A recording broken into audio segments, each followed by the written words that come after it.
ठीक है भाई, last chapter are environment, biology खत्म। अरे खत्म तो हो जाएगी सर, पर ये चैप्टर सर बहुत परेशान करता है। अरे मूर्खो, सबसे इजी चैप्टर है, 5 चैप्टर है ना, सबसे इजी चैप्टर है ये। प्रॉब्लम ये है कि हमने इसका कभी लॉजिक समझा ही नहीं। कितने टॉपिक है देखो, एक बार टॉपिक लिखते हैं, एक बार बताओ कितने टॉपिक है टोटल? 5 टॉपिक। 5 टॉपिक में से एक भी बता दो मेरे को जो ढंग का हो, इसमें से एक भी ऐसा कोई जो आपको नहीं समझ में आता हो, एक भी टॉपिक नहीं है सर। लेकिन प्रॉब्लम ये है कि हम इसमें से क्यों अटक जाते हैं, वो इसलिए अटक जाते हैं बिकॉज हम इसको ढंग से समझते नहीं। ध्यान से सुनना, आज आपकी जो सारी दुख दुविधा दर्द सब दूर कर देते हैं, कुछ नहीं रहेंगे आपके दुख दर्द। हाँ भाई, इसके दुख दर्द स्टार्ट हो गए। अरे प्रभु, बच्चों के एग्जाम है, मत करो।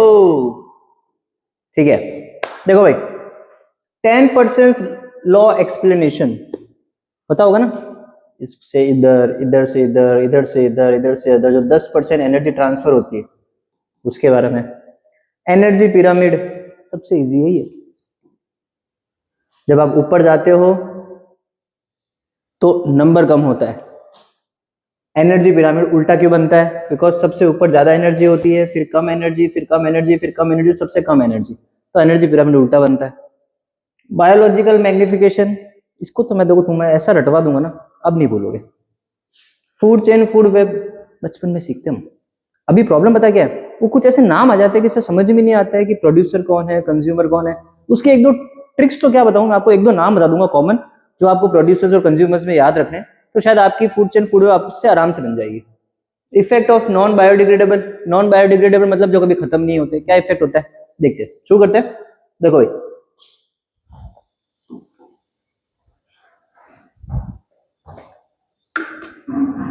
पहला क्या है, फर्स्ट क्वेश्चन से स्टार्ट करते हैं, उसके बाद में टॉपिक जो छोटे छोटे साथ साथ में समझते जाएंगे। देखो, in a food chain if the amount of energy at the 4th trophic level, problem फंसते कहां हो आप, ये पढ़ते ही नहीं हो। कह रहा है कि 4th ट्रॉपिक लेवल पे जो आपकी एनर्जी है वो 5 किलो जूल है, मतलब पहला ट्रॉपिक लेवल, दूसरा, तीसरा, चौथा, इस 4th पे 5 किलो जूल है। ठीक है sir. What will be the energy available at the producer level? देखो, एग्जाम में हम फटाफट में गलती क्या करते हैं, यहाँ 5 है सर, अगले वाले के पास तो पता नहीं क्या ही रहेगी, पता ही नहीं, समझ में नहीं आ रहा। अरे मूर्खो बेटा, प्रोड्यूसर लेवल, प्रोड्यूसर मतलब स्टार्टिंग पॉइंट। स्टार्टिंग पॉइंट कौन है हमारा? ग्रास। अब इसने यहाँ पे एनर्जी पूछी है, अब यहाँ जाने के लिए देखो, यहाँ 5, यहाँ पे कितनी हुई होगी? 50, क्योंकि कितने परसेंट का डिफरेंस आता है? 10% का। अब देखो, ये तो मैक्स है और मैक्स हमें आती है 50, यहाँ कितना हुआ होगा? 500, यहाँ कितनी हुई होगी? 5000। तो आपको ऑप्शन सेलेक्ट करना है 5000 किलो जूल। और देखो, अगर ऐसे नहीं समझ में आ रहा, उल्टा भी करके देख लो, अगर इसके पास में 5000 होगी तो यहाँ कितनी आई होगी? 10%, 5000 का 10% कितना होता है? 500, 500 आ गई। यहाँ इसका 10% 50 और इसका 10% 5। सर हमारा आंसर सही आ रहा है? बिल्कुल सही आ रहा है। तो हमारा आंसर क्या हो जाएगा? 5000 किलो जूल। तो ये याद रखना, ऐसा क्वेश्चन आ गया बल्ले बल्ले हो जाएगी। 2024 में आया और मेरे को लगता है 2026 लगता है कि शायद आ जाए, कि आपको ऐसे ट्रॉपिक लेवल पे किसी पे दे रखी हो एनर्जी और किसी पे पूछ ले। अगर आ जाएगा तो बेटा मजा आ जाएगा। ठीक है जी, चलिए नेक्स्ट देखो क्या कह रहा है।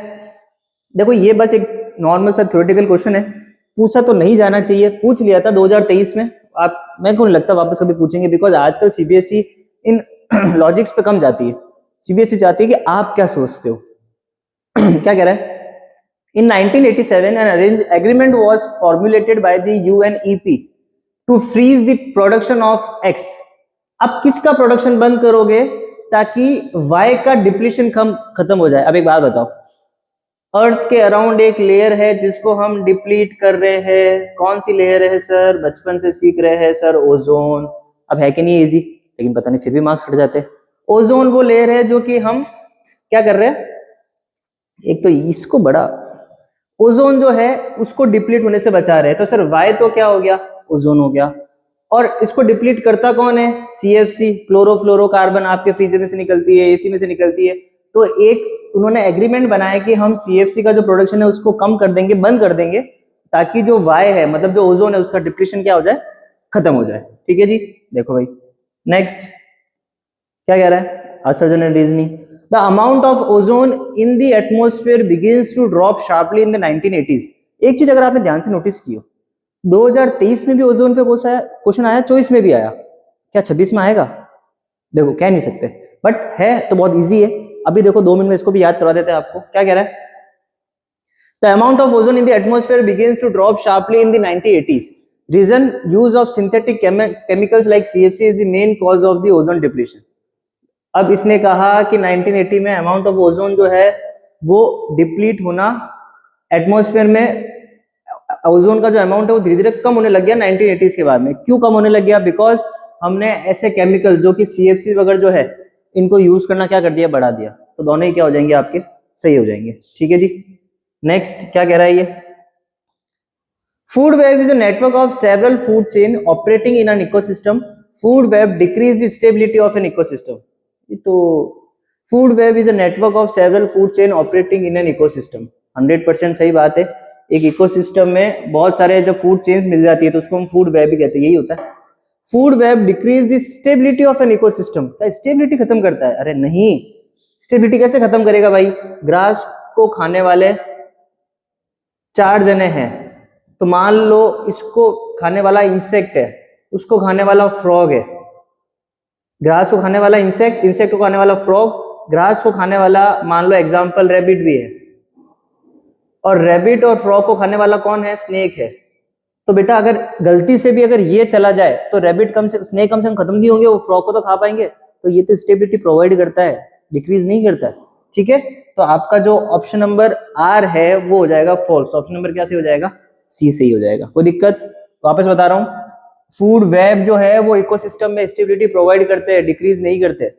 ठीक है जी। चलिए नेक्स्ट क्या कहता है? Explain the flow of energy in ecosystem is said to be unidirectional. बहुत इंपॉर्टेंट क्वेश्चन है, शायद देख सकता है इस बार, चांसेस लग रहे हैं। क्या कह रहा है? देखो भाई, flow of energy unidirectional. Why flow of energy unidirectional? इसलिए होती है, मान लो एग्जांपल ये आपकी ग्रास, ठीक है जी, ग्रास को खाने वाला कौन हो गया? रैबिट हो गया। रैबिट को खाने वाला कौन हो गया? स्नेक हो गया। स्नेक को खाने वाला कौन हो गया? ईगल हो गया। ठीक है, ये आपकी फूड चेन है बच्चों वाली। अब बेटा एक बात बताओ, ग्रास के पास में मान लो सन से एनर्जी आती है, सन की कितनी परसेंट लेता है? ये 1%। ध्यान से सुनना, स्टार्टिंग जो producer level they take 1% of the sun energy. मान लो इसके पास में 1000 किलो जूल आई। अब इसको जो खा रहा है ग्रास को रैबिट, जब यहां से यहां जाते हैं तो इट इज जस्ट कितना परसेंट ट्रांसफर होती है बेटा? ये जस्ट 10% ट्रांसफर होती है यहां से यहां। तो रैबिट के पास में 1000 का 10% कितना हो गया? 100 किलो जूल। तो सर एनर्जी खत्म हो गई। तो एनर्जी खत्म हो गई तो बेटा पहले तो मेरा ये सवाल है कि वो 90% कहाँ गई? 90% चली गई भाई। रैबिट ने खाई है तो रैबिट की बॉडी से हीट निकली होगी, उसने ग्रोथ के लिए एनर्जी यूज की होगी, एनवायरमेंट में लॉस्ट हो गई होगी। तो जो 90% है वो तो ऐसे चली जाती है, 10% ही ट्रांसफर होती है। अब ये आगे 10% और ट्रांसफर हुई, मतलब स्नेक को ट्रांसफर हुई, फिर ईगल को हुई। स्नेक के पास कितनी गई? 10 किलो जूल। इसके पास में कितनी गई? सिर्फ 1 किलो जूल। बेटा एक बात बताओ, 1000 से स्टार्ट हुए थे, 1 पे पहुंच गए, क्या ये वापस, अब इसके पास में 1 किलो जूल है, अब मान लो इस ईगल, क्या ईगल स्नेक को वापस एनर्जी दे पाएगा? नहीं, बिकॉज एनर्जी क्या हो चुकी है? Lost in the form of heat, growth, development. तो जो चीज लॉस्ट हो चुकी है उसको वापस कैसे लाओगे? तो इसीलिए यूनिडायरेक्शनल है, बिकॉज ये एक बार फ्लो हो गई तो उसका कोई कमिंग बैक नहीं है। आप इस स्नेक, ये जो स्नेक है ये रैबिट को वापस इतनी एनर्जी नहीं दे पाएगा। या पहली बात तो बिकॉज क्योंकि रैबिट जो है उसके पास, स्नेक के पास जितनी एनर्जी वो 90% तो यूज हो चुकी होगी। तो बेटा इसके पास में 10 का तो एक ही पास हुआ, 9 तो उड़ गई। तो क्या ये 9 वापस दे पाएगा? अरे नहीं दे पाएगा भाई, है ही नहीं, कहां से देगा? इसीलिए flow of energy always what? Unidirectional, एक ही तरफ फ्लो करता है। ठीक है, नेक्स्ट देखो, what are decomposers? Give 2 examples. Decomposers क्या होते हैं? बचपन में पढ़ा होगा, इसलिए कह रहा हूँ बहुत इजी चैप्टर है, मार्क्स कटवाना मत इस चैप्टर में से। ठीक है, डीकंपोजर्स क्या होते हैं? जो कोई डेड या डिकेइंग पे फीड करते हैं। मान लो कोई आपके घर के बाहर कोई डॉग या कोई मर गया है, तो आपने देखा होगा कि कुछ दिनों बाद में वो डॉग जो है वो अपने आप गायब हो जाता है, उसकी डॉग की स्किन अपने आप गायब हो जाती है। कहाँ चली गई? उसको किसने खा लिया? डीकंपोजर्स ने खा लिया। डीकंपोजर्स क्या करते हैं? जो डेड और डिकेइंग जो है उन पे फीड करके उनको क्या कर देते हैं? खत्म कर देते हैं, और उनके न्यूट्रिएंट्स को वापस किस में डाल देते हैं? हमारी सॉइल के अंदर, ताकि कोई और उसको क्या कर सके, यूज कर सके। ठीक है, What will be the consequences if all the decomposers are removed from an ecosystem? एक बात बताओ, मैं अगर एक इकोसिस्टम में से डिकम्पोजर्स हटा दूं, तो देखो अभी मैंने कहा डॉग मर गया, कोई दूसरा एनिमल, मैं तो कह रहा हूं कोई भी एक एक्स एनिमल है वो मर गया, अब डिकम्पोजर्स चले गए, तो बेटा जब डिकम्पोजर चले गए तो इनको खत्म कौन करेगा, इसको डिकम्पोज कौन करेगा, नहीं करेगा, तो ये सारे एनिमल यू के यू पड़े रहेंगे जमीन पे, ये कभी खत्म ही नहीं होंगे, ये हटेंगे ही नहीं, इनको कोई खाएगा ही नहीं तो ये हटेंगे नहीं, तो डिकम्पोजर्स इनको खा के इनको सॉइल में वापस डिप्लीट कर देते हैं, पर ये तो अगर डिकम्पोजर्स है ही नहीं तो ये कभी खत्म ही नहीं होंगे और ये सब ऐसे कैसे ही पड़े रहेंगे, चाहे वो आपकी रोड हो, चाहे फॉरेस्ट हो, कुछ भी हो। इसलिए डिकम्पोजर्स का होना उतना ही जरूरी है जितना प्लांट्स का जरूरी है। देखो बेटा एक बात हमेशा याद रखना, एक फूड चेन में, एक फूड वेब में और एक इकोसिस्टम में, कोई भी हो, हर माइक्रो ऑर्गेनिज्म से लेके एक बड़े एनिमल की उतनी ही क्या कहते हैं ना, उतनी ही इंपॉर्टेंस है जितनी बाकियों की है। ठीक है, ये हमेशा याद रखना। ठीक है, चलो नेक्स्ट क्या कह रहा है, देखो 5 नंबर में पूछा है, फ्री के 5 नंबर है, एकदम फ्री के 5 नंबर है, गवाना मत, मन से बस कहानी लिख के आ जाना, डिकम्पोजर्स नहीं होंगे तो वेस्ट पड़ा रहेगा, जो आपके न्यूट्रिएंट्स है वो वापस सॉइल में नहीं मिलेंगे, वो पड़े रहेंगे तो वो क्या हो गया, टॉक्सिक कन्वर्ट हो जाएंगे, दूसरा एनिमल खाएगा तो वो बीमार पड़ सकता है, तो ऐसे करके कुछ कहानी बना के हमें लिखना है, बहुत सारे पॉइंट है जो बचपन से पढ़ता है, बस वही सब लिखना है। ठीक है, नेक्स्ट क्या कह रहा है, देखो बहुत अच्छा क्वेश्चन है ये, एक HOTS क्वेश्चन है ये, और आपकी कई सारी गाइड्स में भी दे रखा है। क्या कह रहा है, why is an aquarium considered an artificial and incomplete ecosystem. देखो आर्टिफिशियल तो क्यों, आंसर हमें पता ही है, because it is man made. Aquarium भगवान थोड़ी बनाते हैं, वो तो हम हमारे घरों में हम बनाते हैं, तो सर ये मैन मेड है इसलिए आर्टिफिशियल है। इसका जवाब दो, इनकम्प्लीट इकोसिस्टम क्यों है। देखो बेटा इनकम्प्लीट क्यों है, इसका सिंपल सा एक जवाब है, बिकॉज इसके अंदर सब होते हैं पर इसके अंदर डिकम्पोजर्स नहीं होते, और अगर आप डिकम्पोजर्स नहीं होंगे, फिर से वही बात, मान लो कोई फिश मर गई, कोई प्लांट मर गया एक्वेटिक, तो वो वहीं पड़ा रहेगा आपके एक्वेरियम में, वो खत्म ही नहीं होगा वहां से। डिकम्पोजर्स होते तो क्या होता, वो खत्म हो जाते और वो सेल्फ सस्टेनिंग हो जाता। तो अगला क्वेश्चन क्या कह रहा है, what must be added to make it self sustaining. Self sustaining का मतलब क्या है कि वो अपने आप चलता रहे, उसको किसी पे डिपेंड नहीं होना पड़े। तो सेल्फ सस्टेनिंग बनाने के लिए हम उसमें क्या डाल देंगे, डिकम्पोजर्स डाल देंगे, एकदम सिंपल। अगेन डिकम्पोजर्स का क्वेश्चन ही है, ध्यान रखना, अच्छा क्वेश्चन है। Next, in a food web the eagle can occupy multiple trophic level, example trophic level 3 and trophic level 4, in which position will eagle receive the most energy। हाँ हलवा, सबसे easy question है ये बहुत। देखो क्यों, इसने कहा एक ट्रॉपिक लेवल T3 और T4, इसका क्या मतलब है पहले इसको समझो। इसका मतलब ये है कि ग्रास, रैबिट और ईगल, तो थर्ड लेवल पे आ गया। दूसरे का मतलब है ग्रास, इंसेक्ट, फ्रॉग और फिर ईगल, तो मान लो चौथे पे आ गया। तो इसका मतलब ये है कि ये पूछ रहा है कि इस वाले पे उसको ज्यादा एनर्जी मिलेगी कि इस वाले पे। बेटा एक बात बताओ, एग्जांपल वैसे तो दिख रहा है साथ, अभी हमने पढ़ा है कि भाई इसी में ज्यादा एनर्जी मिलेगी बिकॉज इसमें ट्रॉपिक लेवल कम है, लेकिन अगर मैं थोड़ा सा और डिटेल में चले तो मान लो इसके पास में 1000 है और इसके पास में भी 1000 किलो जूल है। ठीक है, किलो जूल लिख रहे हैं क्योंकि समझने में आसानी होती है। इसके पास में कितनी पहुंची सर, 10%, 100। इसके पास में कितनी पहुंच गई, 10 किलो जूल। इसकी बताओ 100, 10, इसके पास में कितनी पहुंची, सिर्फ 1। तो ज्यादा एनर्जी किसको मिली, T3 या T4 को, T3 को। अब आराम से कोई एग्जांपल लेके समझा देना, बता देना कि जो ट्रॉपिक लेवल कम होगा तो एनर्जी ज्यादा होगी। तो ईगल को T3 लेवल में ज्यादा एनर्जी मिलेगी कंपेयर टू T4, T4 में उसको क्या मिलेगी, कम एनर्जी मिलेगी। ठीक है जी, कितने इजी क्वेश्चन है, और इसमें ऐसे डरते हो तुम लोग। If 20,000 solar energy is available, क्या कह रहा है, 20,000 joules of solar energy is available, why can't a food chain have more than 5 tropic level। देखो फिर से बदतमीज जैसे एकदम बच्चों वाला सवाल है। क्या कह रहा है ये, जो सन है ना उसके पास में 20,000 जूल एनर्जी है, तो 6 होती, हमें कितनी मिल रही है, हमें उससे मतलब है। तो आपका जो प्लांट है, देखो बेटा मैंने आपको अभी कहा था स्टार्टिंग में प्लांट सिर्फ इसका कितना लेता है, 1%। कितना होगा 20,000 का 1%, सर 20,000 का सिर्फ 1% ले रहा है। उसके बाद में आप सोचो प्लांट आगे जब ट्रांसफर करेगा तो यहाँ बस्ती कितनी बचेगी भाई, तो अगर T5 की बात कर रहे हो तो T5 के पास में तो एनर्जी मेरे को लग रहा है माइनस में होने लग जाएगी, और माइनस में कोई एनर्जी होती है क्या? नहीं होती सर। तो इसीलिए इसके पास में 20,000 या 20 लाख भी हो ना, उससे क्या फर्क पड़ता है, उसका 1% इसको मिलता है, और उसके बाद में ये 10% आगे ट्रांसफर करेगा। तो बेटा यहाँ पहुंच से तो मेरे को लग रहा है वो 4-5 में तो खत्म ही हो जाएगी। And that is why a food chain cannot be more than 5 trophic level.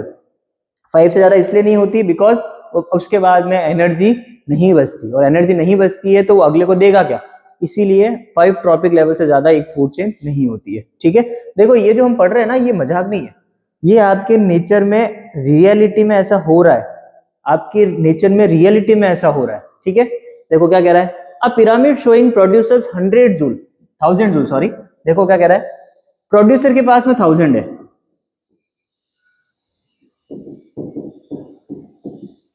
Carnivore के हर्बीवोर के पास कितनी है, कार्निवोर के पास कितनी है, और टॉप कार्निवोर मतलब टॉप कार्निवोर के पास कितनी है। क्वेश्चन कह रहा है according to the 10% law how much energy is available to the top carnivore, इसके पास कितनी है। फिर फर्जी सवाल देखो कितने, देखो अब है कि नहीं है, इजी सवाल है या नहीं है। 10% रूल लगाना है, तो 10% में प्रोड्यूसर से यहाँ गया तो कितना बचा 100, यहाँ कितना बचा 10, यहाँ कितनी बची 1। सर ये तो 1 जूल ही है एनर्जी इसके पास, सिंपल। नेक्स्ट क्या कह रहा है, why is the shape of the diagram always a pyramid and never a inverted। ये कह रहा है कि why is the shape of this diagram always a pyramid and never inverted।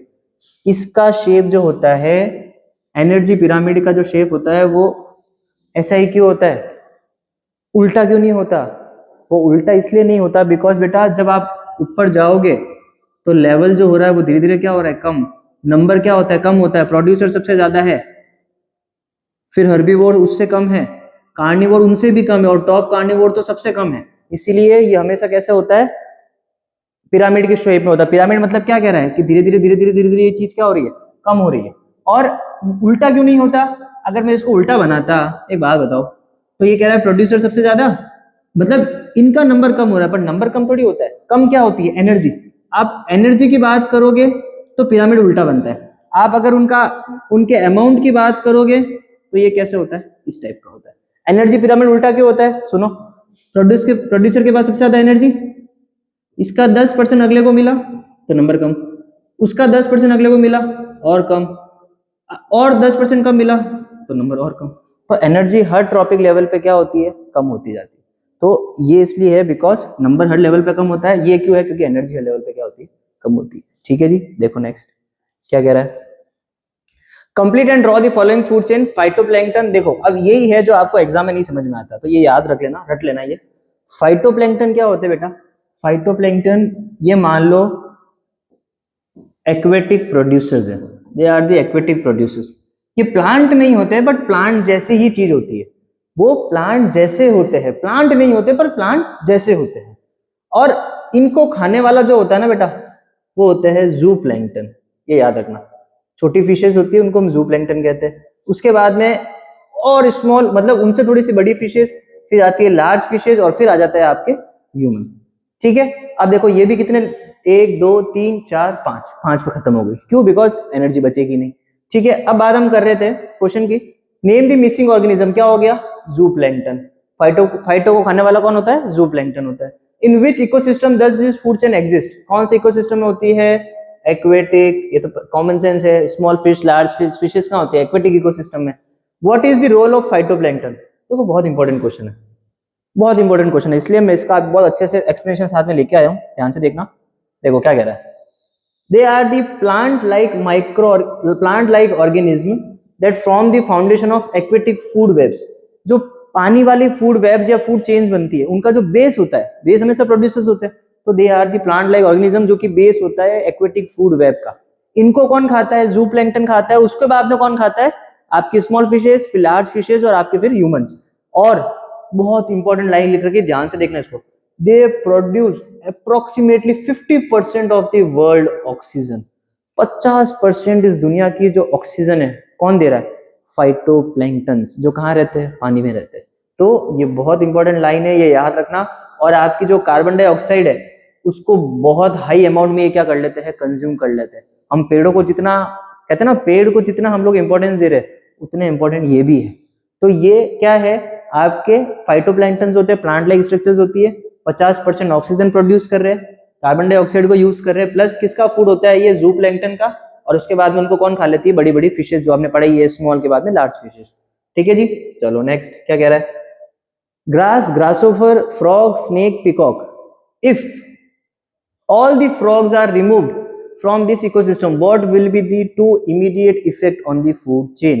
देखो अगर ये कह रहा है कि अगर मैं फ्रॉग्स को रिमूव कर दूं, फ्रॉग्स है ही नहीं सर, अगर फ्रॉग्स नहीं है बेटा तो बताओ क्या आपके दो इमीडिएट इफेक्ट क्या होंगे, एक बात बताओ, फ्रॉग किसका खाना है, स्नेक का, किसको खाएगा, तो फ्रॉग रिमूव होंगे तो स्नेक भी धीरे धीरे क्या होने लग जाएंगे, रिमूव, तो स्नेक का खाना खत्म। इमीडिएट इफेक्ट दूसरा क्या पड़ेगा कि सर ग्रासहोपर को खाने वाला कोई नहीं होगा, तो इनका नंबर क्या हो जाएगा, इंक्रीज। ठीक है, तो जो आपका स्नेक का नंबर है वो कम हो गया और फ्रॉग का नंबर, फ्रॉग तो गायब भी हो गए, तो स्नेक का बेटा नंबर धीरे धीरे कम हो जाएगा, बिकॉज आपका जो स्नेक है अब वो खाएगा किसको भाई, जब खाने चला गया तो खाऊं किसको, तो फ्रॉग का नंबर कम, फ्रॉग खत्म तो स्नेक का नंबर कम हो जाएगा और ग्रासहोपर का नंबर धीरे धीरे क्या हो जाएगा, बढ़ जाएगा। ठीक है जी, ध्यान रखिएगा। चलिए नेक्स्ट क्या कहता है आपका, नेक्स्ट है अ food chain is in a polluted pond, phytoplankton, जूप्लैंक्टन, small fishes and large fishes, if the water is polluted with DDT. देखो डीडीटी क्या होता है, DDT is nothing, DDT is a type of a pesticide, एक chemical है जो हम लोग plants पे सिक्रीट करते हैं ताकि आप पेस्ट को मार सकते हो। तो आपने डाला है, तो एक बात बतानी है आपको कि मैक्सिमम कंसंट्रेशन उसकी किस में होगी, तो इसके लिए हमें समझना पड़ेगा व्हाट इज बायोमैग्निफिकेशन।